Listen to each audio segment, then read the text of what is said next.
U.S. President Donald Trump has said allied countries have offered to assemble a large military force and, if necessary, into Gaza. But he told partners that deployment is not yet warranted.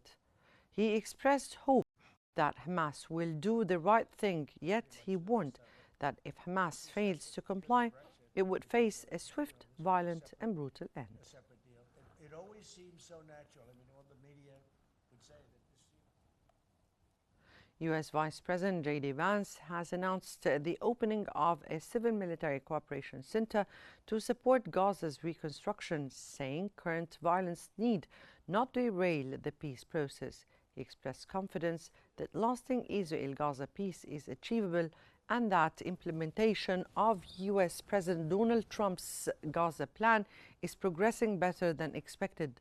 Vance noted coordination with the UN on humanitarian deliveries, warned that Hamas will be eliminated if it refuses to cooperate, said there is no U.S. troops deployment to Gaza, and vowed to prevent Iran acquiring nuclear weapons.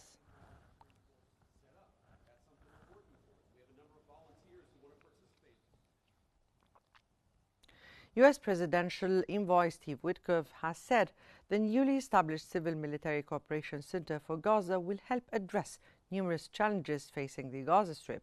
He noted that while signing the Gaza Agreement was a major challenge, the implementation phase is even more critical.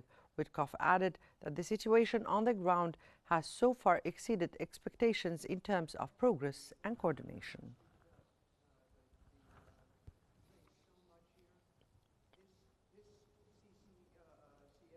U.S. Presidential Envoy Jared Kushner has said efforts are underway to deliver humanitarian aid to Gaza, emphasizing that the post-war phase is of critical importance. He confirmed progress in recovering the bodies of detainees from Gaza and affirmed ongoing work to ensure completion of the second phase of the Gaza Agreement. Kushner stressed that no reconstruction operations will begin in areas still under Hamas control, underscoring Washington's commitment to stability and accountability in Gaza's recovery progress. Actually been surprisingly strong coordination between the United Nations and Israel, which is something that we've been able to help synthesize.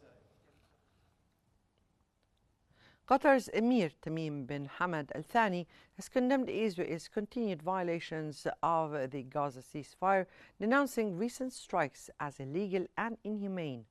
He labeled Israel's actions, including attacks on a negotiating delegation, as state terrorism and criticized the international community's failure to uphold Palestinian rights. He reiterated Qatar's strong condemnation of all Israeli abuses in Gaza, emphasizing that the blockade has rendered the territory uninhabitable, and called attention to the urgent need for respect of international law and protection of civilians.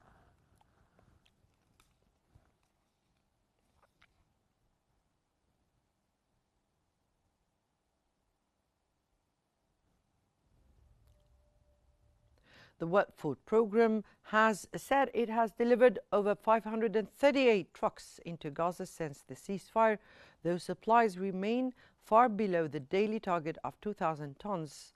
The WFP spokesperson, Abir Ateifa, told a Geneva press briefing that only 2 crossings are currently operating, neither of which allows access to the famine-hit north. She stressed the need to open all border points to scale up humanitarian deliveries.